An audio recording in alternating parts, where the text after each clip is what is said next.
নতুন বছর ঢুকতে না ঢুকতেই আমার সঙ্গে কি বাজে একটা ঘটনা ঘটলো। Hello everyone, welcome to my another blog. কেমন আছো সবাই?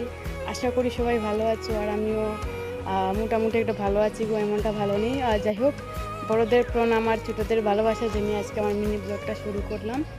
তো আজকে সত্যি খুব বেশি খারাপ লাগছে, এই নতুন বছর ঢুকতে না ঢুকতেই কী যেন একটা হলো।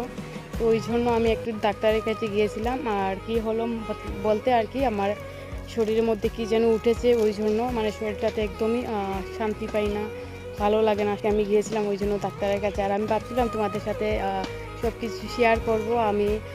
আর আমার মা যায়নি, আজকে আমি একাই গিয়েছি। আর ওই জন্য, আর মা যায়নি বলতে কি, এখন তো শুধু একাই চলতে হবে, ওই জন্য আর কি মনটাকে একটু স্ট্রং করে একাই চললাম। আমি বেসিক্যালি খুব একা যাই না, ঠিক আছে, বাট কিছু করার নেই। আমার নিজের যেহেতু অসুখ হয়েছে, আমার তো নিজেই যেতে হবে। তো মা একটু ঘরের কাজের জন্য ব্যস্ত, ওই জন্য মা যেতে পারেনি। তো যাই হোক, আমি গেলাম। আর আমি ভাবলাম তোমাদের সাথে শেয়ার করব, ডাক্তারে যাচ্ছি আসছি, বাট এমনটা কপালটা আজকে ভালো হয়ে গেছে, গাড়ি যেতেও পেয়ে গেলাম, আসতেও পেয়ে গেলাম, ওই জন্য আর শেয়ারটা করা হয়নি। ঠিক আছে, তো আজকের মতো চললাম, বাই বাই। সবাই ভালো থাকো, সুস্থ থাকো।